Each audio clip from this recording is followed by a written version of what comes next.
अब हम डिस्कस करेंगे सेल थ्योरी के बारे में। सेल थ्योरी, सेल थ्योरी नाम से मालूम चल रही है सेल के बारे में थ्योरी, इंफॉर्मेशन। थ्योरी मतलब होता है इंफॉर्मेशन, सेल के बारे में कुछ इंफॉर्मेशन। अब सेल थ्योरी देने की बात आई तो बहुत बड़ी मिस्ट्री थी, बहुत सारे लोगों के लिए बहुत बड़ा चैलेंज था सेल थ्योरी देना। बहुत सारे साइंटिस्टों ने सेल थ्योरी देने की कोशिश की। उस दौरान एक साइंटिस्ट जिनका नाम था सीडेन, SCHLEIDEN,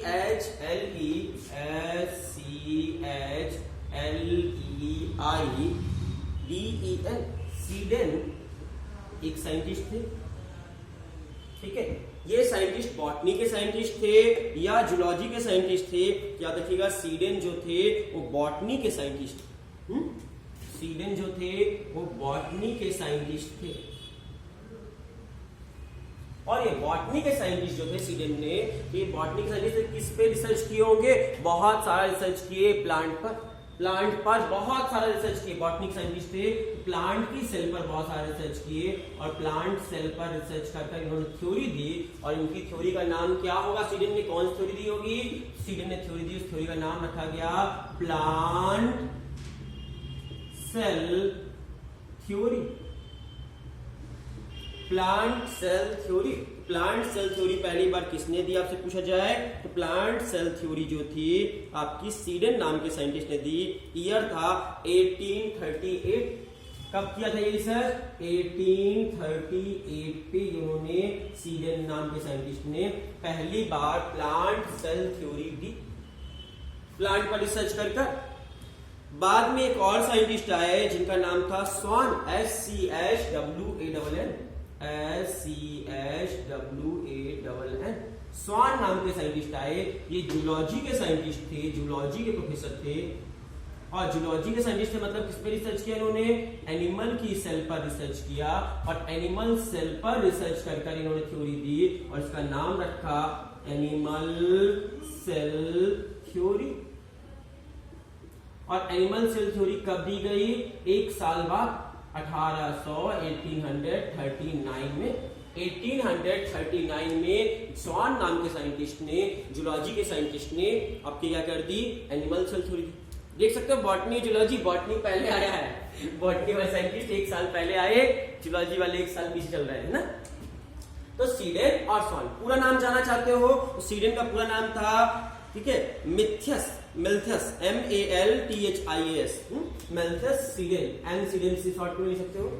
और इनका पूरा नाम था थियोडोर, तो इसको टी लिख सकते हो, टी सॉन है ना, एम सीडेन और टी सॉन पूरा नाम जरूरत नहीं है, सीडेन सॉन से काम चल जाता है मैक्सिमम टाइम, लेकिन जाने रखो।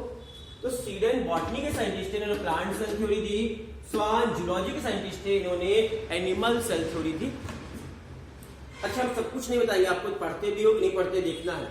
एनसीईआरटी बुक आप रीडिंग मारते हो या नहीं मारते हो, ये भी हम चेक करना चाहते हैं मेरे पढ़ाने के बाद। अगर मारते हो रीडिंग तो एनसीईआरटी बुक में साफ साफ लिखा है सीडेन के नाम के बाद कि किस कंट्री के थे, स्वान किस कंट्री के थे। हम कंट्री नहीं बताने वाले, जब बता सकते तो इतना बता सकते थे, लेकिन हम जानबूझ के नहीं बताएंगे कि सीडेन किस कंट्री से थे, स्वान किस कंट्री से थे। ये आपके लिए क्वेश्चन छोड़ दे रहे हैं, एनसीईआरटी में दिया है, अपने से पढ़ लीजिएगा। सीडेन किस कंट्री के थे और स्वान किस कंट्री के थे हम बिल्कुल नहीं बताएंगे, एनसीईआरटी को किसी बहाने खोलिए तो कम से कम। तो सीडेन और स्वान दो साइंटिस्ट थे, एक बॉटनी के थे, एक जूलॉजी थे, एक ने प्लांट सेल थ्योरी दी और एक ने एनिमल सेल थ्योरी दी। बाद में मालूम चला कि जो सारे रूल्स प्लांट सेल थ्योरी के हैं वही सारे रूल्स फॉलो करती है एनिमल सेल थ्योरी। मतलब दोनों थ्योरी में ऑलमोस्ट सेम चीज लिखी हुई है, इसलिए प्लांट सेल थ्योरी और एनिमल सेल थ्योरी को मिक्स कर एक नया नाम दे दिया गया, सेल थ्योरी। प्लांट और एनिमल हटा दिया गया, आगे से सिर्फ नाम रखा गया सेल थ्योरी। क्यों? क्योंकि प्लांट सेल थ्योरी और animal cell theory almost same implement करती थी। प्लांट की सेल पे जो रूल्स लागू होते थे वो एनिमल सेल पर भी होते थे, और इसका नाम इसलिए ना तो प्लांट सेल थ्योरी रखा गया ना एनिमल सेल थ्योरी रखा गया, डायरेक्ट नाम दे दिया गया सेल थ्योरी। और सेल थ्योरी में किसको क्रेडिट देंगे? इनको देंगे या इनको देंगे? दोनों का कंट्रीब्यूशन है, इसलिए सेल थ्योरी का क्रेडिट आपको कोई पूछे who has proposed the cell theory, आपको याद रखिएगा प्रपोजल का नाम पूछे, proposed, who has proposed cell theory, answer होगा सीडेन एंड स्वान। सीडेन और स्वान नाम के दो साइंटिस्ट को इसका क्रेडिट दिया सीडेन और स्वान को सेल थ्योरी क्रेडिट दिया। सेल थ्योरी में क्या क्या लिखा हुआ था? 2 लाइन की सेल थ्योरी, सिंपल सी। पहली लाइन लिखी, 2 साइंटिस्टों ने मिलकर 2 लाइन बोली। कौन कौन से? Cell is a structural and functional unit of life. Cell जीवन की संरचनात्मक एवं क्रियात्मक इकाई है। Cell is a structural and functional unit of life, पहला स्टेटमेंट था। दूसरा स्टेटमेंट क्या था? All living organism are made up of 1 or more than 1 cell. जितने भी लिविंग ऑर्गेनिज्म है धरती पर, उन सब का बॉडी किससे बना हुआ है? सेल से मिलकर बना हुआ है। एक या एक से अधिक सेल से मिलकर बना हुआ है। सारे लिविंग ऑर्गेनिज्म का शरीर सेल से मिलकर बना हुआ है। ये दूसरी लाइन थी। 2 लाइन क्या थी? Cell is a structural and functional unit of life, ठीक है। दूसरा statement, all living organism are made up of 1 or more than 1 cell. सभी लिविंग ऑर्गेनिज्म का शरीर एक या एक से अधिक सेल से बना है। मतलब सभी के शरीर में, सभी लिविंग ऑर्गेनिज्म में सेल होनी है। ये 2 लाइन को सेल थ्योरी कहा गया। लेकिन ये 2 लाइन की सेल थ्योरी आई, लेकिन हर कोई के तो एंटी अगेंस्ट पार्टी होती है ना, तो वैसे ही इनकी अगेंस्ट पार्टी खड़ी हो गई। जो साइंटिस्टों ने, कुछ साइंटिस्ट ने क्या कर दिया? ऑब्जेक्शन कर दिया। तो कोई बोले सेल थ्योरी में क्या हो गया? ऑब्जेक्शन आ गया। क्या ऑब्जेक्शन आ गया? ऑब्जेक्शन ये आया कि क्या आया कि how new cell are form. ये बताया ही नहीं इन दोनों ने। बोले इस क्वेश्चन का आंसर तो दिया ही नहीं। How new cell are form, नई सेल कैसे पैदा होती है, ये सेल थ्योरी में तो बताया ही नहीं गया। इसलिए सेल थ्योरी अभी कंप्लीट नहीं हुई। इस क्वेश्चन के आंसर का सीडेन एंड स्वान दे देते हैं तो उनकी सेल थ्योरी अच्छी मानी जाएगी, ये कहा गया। तो सीडेन स्वान को कहा गया कि आप इस क्वेश्चन का आंसर दे दीजिए, काम खत्म हो जाएगा। लेकिन सीडेन स्वान को इस क्वेश्चन का आंसर नहीं आया। पूरी जिंदगी भर ये कोशिश करते रहे, रिसर्च करते रहे इस क्वेश्चन का आंसर देने के लिए, लेकिन सीडेन ही भी नहीं दे पाए और स्वान भी इस क्वेश्चन का आंसर नहीं दे पाए। और सीडेन स्वान कभी भी बता नहीं पाए how new cell are form, नई सेल कैसे पैदा होती है। समझ में? इसलिए सीडेन और स्वान की सेल थ्योरी को कंप्लीट सेल थ्योरी कहेंगे या इनकम्प्लीट सेल थ्योरी कहेंगे। इसलिए इनकी सेल थ्योरी को इनकम्प्लीट सेल थ्योरी के नाम से जानते हैं, इनकम्प्लीट सेल थ्योरी। कुछ सालों के बाद एक नए साइंटिस्ट आए जिनका नाम था Rudolf Virchow. RUDOLF, Rudolf Virchow. Rudolf Virchow नाम के साइंटिस्ट आए। रुडोल्फ विर्चो 1800 कब आए? ये 1855 में आए। कुछ सालों के बाद 1855 में रुडोल्फ विर्चो नाम के एक नए साइंटिस्ट एंटर किए। और रुडोल्फ विर्चो नाम के साइंटिस्ट ने अपनी एक थ्योरी दी। क्या कहा? ओमनी सेलुला ए सेलुला, ओमनिस OMNIS, ओमनिस सेलुला ए सेलुला, ओमनी सेलुला आ सेलुला, ये स्टेटमेंट दिया। ये इंग्लिश नहीं है, हिंदी नहीं है, ये कौन सी लैंग्वेज है? तो आप याद रखिए ओमनी सेलुला आ सेलुला, ये ग्रीक लैंग्वेज में उन्होंने कहा। क्या बोला है? ओमनी सेलुला आ सेलुला का मतलब क्या है? ओमनी सेलुला आ सेलुला का मतलब, इंग्लिश ट्रांसलेशन करें इस वर्ड को, इसका मतलब होता है the new cell are arise from pre existing cell. नई सेल की उत्पत्ति किससे होती है? प्री एग्जिस्टिंग सेल से होती है। EXIST, प्री एग्जिस्टिंग सेल से होती है। याद रखिएगा the new cell are coming from pre existing cell. Pre existing cell, पहले से पुरानी सेल होती हैं, उन पुरानी सेल से नई सेल बनती है, प्री एग्जिस्टिंग सेल से न्यू सेल बनती है। ये बात किसने बताई? प्री एग्जिस्टिंग सेल से न्यू सेल बनती है, ये बात बताने वाले साइंटिस्ट थे आपके कौन? आपके रुडोल्फ विर्चो। रुडोल्फ विर्चो ने क्या कहा कि the new cell arise from pre existing cell, नई सेल की उत्पत्ति पुरानी सेल से होती है। और इसको इंग्लिश में नहीं बोला था, किस लैंग्वेज में बोला था? ओमनी सेलुला आ सेलुला। तो आपसे कोई पूछे ओमनी सेलुला आ सेलुला स्टेटमेंट किसने दिया है, आंसर क्या होगा? रुडोल्फ विर्चो ने। तो omni cellular statement Rudolf Virchow ने कहा।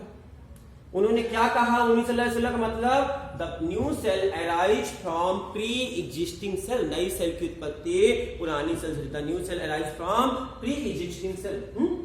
और इसे सेल लाइनेज थ्योरी के नाम से जानते हैं। इसे कौन सी थ्योरी बोलते हैं? इस थ्योरी को हम सेल लाइनेज थ्योरी के नाम से जानते हैं। याद रखिएगा, रुडोल्फ विर्चो की थ्योरी को क्या कहते हैं? Cell lineage theory.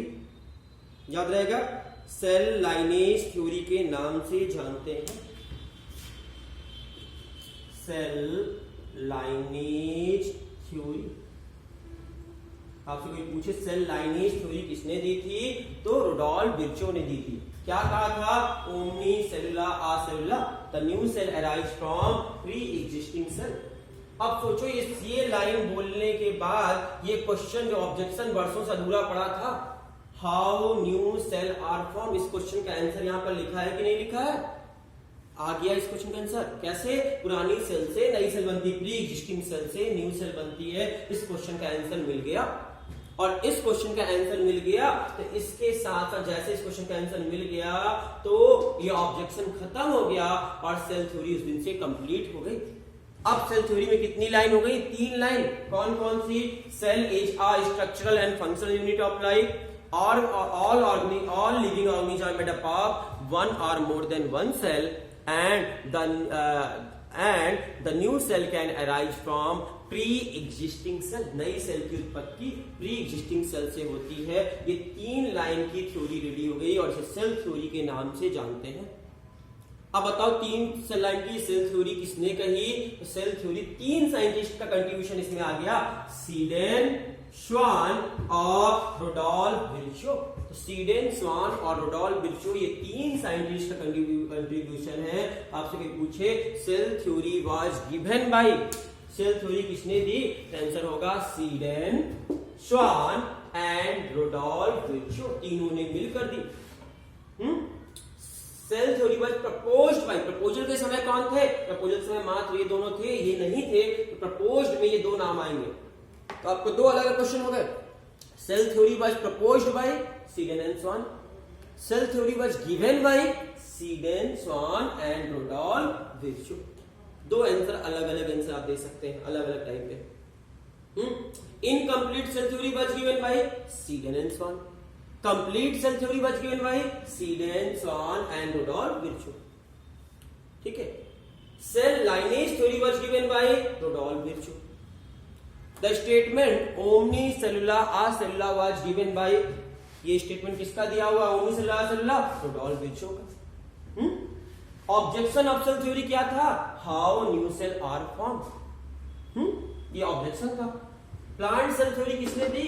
सीडेन ने दी। एनिमल सेल थ्योरी किसने दी? श्वान ने दी। बॉटनी के साइंटिस्ट कौन थे? सीडेन। श्वान कौन थे? जूलॉजी के। कंट्री हम नहीं बताए हैं, कंट्री आपको खुद पढ़ना है। सीडेन किस कंट्री से बिलोंग करते थे? ये क्वेश्चन मार्क है आपके लिए, इनकी कंट्री। और श्वान किस कंट्री से बिलोंग करते थे? इनकी कंट्री पता करना। किस कंट्री के थे? दोनों अलग अलग कंट्री के थे। अब आप कंट्री आपको पता करनी है। यहां पर हमारी सेल थ्योरी से जुड़े हुए क्वेश्चन जो भी होते हैं एग्जाम में वो हमारे क्लियर हो गए। अब हम बात करते हैं सेल की साइज। तो सेल की साइज की बात करेंगे तो अलग अलग सेल की अलग अलग साइज होती है। तो बोलेंगे the size of the cell vary cell by cell, अलग अलग सेल की साइज अलग अलग होती है। ज्यादातर सेल कैसी होती है? बहुत छोटी साइज की होती हैं, नेकेड आई से दिखाई नहीं देती हैं, इसलिए उस साइज को हम कौन सी साइज कहते हैं? देखने के लिए सिर्फ माइक्रोस्कोप की मदद ले सकते हैं, इसलिए साइज को माइक्रोस्कोपिक साइज कहते हैं। माइक्रोस्कोपिक साइज, ये कौन सी साइज है? वो साइज जिसको हम अपनी नेकेड आई से ना देख सके, which we can not seen by our naked eye, not seen by naked eye, जिसको हम अपने नेकेड आई से नहीं देख सकते हैं, उस साइज को माइक्रोस्कोपिक साइज कहते हैं। और सेल, ज्यादातर सेल इसी साइज की होती है, मोस्ट ऑफ द सेल इसी साइज की होती है।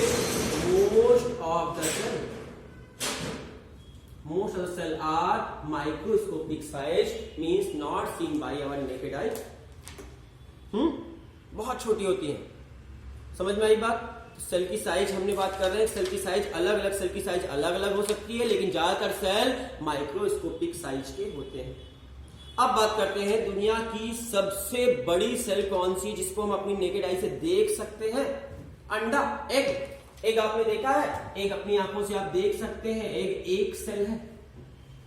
जब एग पैदा होता निकलता है बाहर, तो न्यू एग, तो एग एक सेल होता है, वन सेल होता है, यूनिसेलर होता है, और इसलिए एग अंडा दिखाई देता है। मुर्गी का अंडा, कबूतर का अंडा, किसी का अंडा देखा है? वो एक सेल है।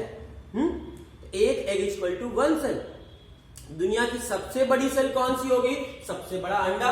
और बिग साइज का, लार्ज साइज का अंडा किसका होता है? Large size egg. सबसे बड़े पक्षी का सबसे बड़ा अंडा। सबसे बड़ा पक्षी कौन है? शुतुरमुर्ग। हिंदी में बोलते हैं, इंग्लिश में बोलते हैं ऑस्ट्रिच। ऑस्ट्रिच का अंडा जो होता है OSTRICH, ऑस्ट्रिच का जो अंडा होता है दुनिया की सबसे बड़ा अंडा है। तो आपसे कोई पूछे लार्जेस्ट सेल, आपसे कोई पूछे लार्जेस्ट सेल का नाम बताइए, सबसे बड़ी सेल का नाम बताइए, दुनिया की सबसे बड़ी सेल का नाम, तो लार्जेस्ट सेल का नाम है एग ऑफ ऑस्ट्रिच। मुर्गी, आपका ऑस्ट्रिच का अंडा। दुनिया का सबसे बड़ा पक्षी है ऑस्ट्रिच, और उसका अंडा दुनिया की सबसे बड़ी सेल है। तो एग ऑफ ऑस्ट्रिच दुनिया की सबसे बड़ी सेल है, लार्जेस्ट सेल। तो आपसे कोई पूछे लार्जेस्ट सेल, आंसर होगा एग ऑफ ऑस्ट्रिच। सबसे बड़ा तो समझ गए, बड़ा, लेकिन लंबा नहीं समझे तक। बड़ा और लंबा दो अलग अलग वर्ड है। लॉन्ग और लार्ज दो अलग अलग वर्ड है। लॉन्ग अलग चीज होता है और लार्ज अलग चीज होता है। तो लार्ज तो समझ गए, लार्ज क्या है? Egg of ostrich. ऑस्ट्रिच का अंडा सबसे बड़ा सेल है। लेकिन सबसे लंबी सेल पूछे, लॉन्ग सेल पूछे, तो लॉन्ग सेल आपकी है nerve cell. Nerve cell, nerve cell जो होती है वो आपकी सबसे बड़ी सेल है। तब कोई पूछे सबसे बड़ी सेल का नाम बताइए, नर्व सेल, न्यूरॉन्स है ना, तो नर्व सेल हमारी सबसे बड़ी सेल है। अब नर्व सेल किसकी बड़ी होगी? सबसे लंबा इंसान की सबसे लंबी नर्व सेल होगी। सबसे लंबे ऑर्गेनिज की सबसे लंबा ऑर्गेनिज कौन है? जिराफ। जिराफ की लंबी क्या होती है? गर्दन। तो जिराफ के गर्दन में जो पाई जाती है वो दुनिया की सबसे लंबी नर्व सेल है, सबसे लॉन्गेस्ट सेल है। लॉन्गेस्ट सेल क्या है? Nerve cell. किसकी? जिराफ की। जिराफ की नेक में पाई जाती है। कितनी लंबी तक देखी गई है? 1.2 मीटर। कितनी लंबी देखी गई है? 1.2 मीटर। कहा? जिराफ की गर्दन में, नेक में। ह्यूमन के शरीर में नर्व सेल है कि नहीं? हमारे शरीर में, हाँ, हमारे शरीर में भी नर्व सेल है। हमारी नर्व सेल कितनी बड़ी है? हमारी नर्व सेल सबसे बड़ी देखी गई सबसे लंबे इंसान में, और सबसे लंबे इंसान की नर्व सेल अगर देखें तो मैक्सिमम ह्यूमन में, ह्यूमन की नर्व सेल का देखें, ह्यूमन में 1 मीटर तक बड़ी लंबी नर्व सेल होती है। 1 मीटर समझते हो? इतना बड़ा कपड़ा नापने के लिए जो डंडा होता है वो उतना बड़ा डंडा, इसको मीटर कहते हैं। ये हाथ को यहां से लेकर यहां तक, ये 1 मीटर है। और इतनी लंबी नर्व सेल हमारे शरीर में, एक सेल इतनी लंबी है। तो लॉन्गेस्ट सेल का नाम पूछे आपसे, लॉन्गेस्ट सेल का नाम, आंसर होगा नर्व सेल। और लार्जेस्ट सेल का नाम पूछे तो आंसर होगा एग ऑफ ऑस्ट्रिच। लॉन्ग अलग है और लार्ज अलग। अब लॉन्ग और लार्ज दोनों पढ़ लिए, अब बचा स्मॉल। स्मॉलेस्ट सेल का पूछ लेते हैं। स्मॉलेस्ट सेल दुनिया की कितनी छोटी है? स्मॉलेस्ट सेल दुनिया की सबसे छोटी cell, smallest cell. Smallest cell का नाम लेते हैं तो आपका नाम आता है माइकोप्लाज्मा का। तो माइकोप्लाज्मा दुनिया की सबसे छोटी सेल है, माइकोप्लाज्मा। माइकोप्लाज्मा, माइकोप्लाज्मा क्या है? बैक्टीरिया है। माइकोप्लाज्मा क्या है? एक बैक्टीरिया है। कौन सा बैक्टीरिया है? ऐसा बैक्टीरिया। ये बैक्टीरिया बाकी बैक्टीरिया से थोड़ा अलग होता है। इस मामले में इस बैक्टीरिया के पास सेल वॉल नहीं होता। Cell wall is absent. ऐसा बैक्टीरिया जिसमें सेल वॉल नहीं होता, उस बैक्टीरिया को हम माइकोप्लाज्मा कहते हैं। सेल वॉल इसमें नहीं पाया जाता। तो माइकोप्लाज्मा एक ग्रुप ऑफ बैक्टीरिया है, बड़ा सा ग्रुप है। जिन भी बैक्टीरिया के पास सेल वॉल नहीं होगी उन सारे बैक्टीरिया को माइकोप्लाज्मा ग्रुप में रख देंगे। तो माइकोप्लाज्मा एक बैक्टीरिया है। इसके अंदर एक पर्टिकुलर स्पेसिफिक बैक्टीरिया का नाम है PPLO। PPLO इसका एक सदस्य है। मतलब समझ लीजिए ये रहा आपका पूरा महाराष्ट्र, और ये महाराष्ट्र का एक शहर, जैसे मान लीजिए लातूर है एक शहर। तो महाराष्ट्र का एक शहर लातूर है ये, और ये पूरा महाराष्ट्र। तो माइकोप्लाज्मा एक बड़ा सा ग्रुप हो गया, उसके अंदर एक छोटा सा आपका ग्रुप हो गया।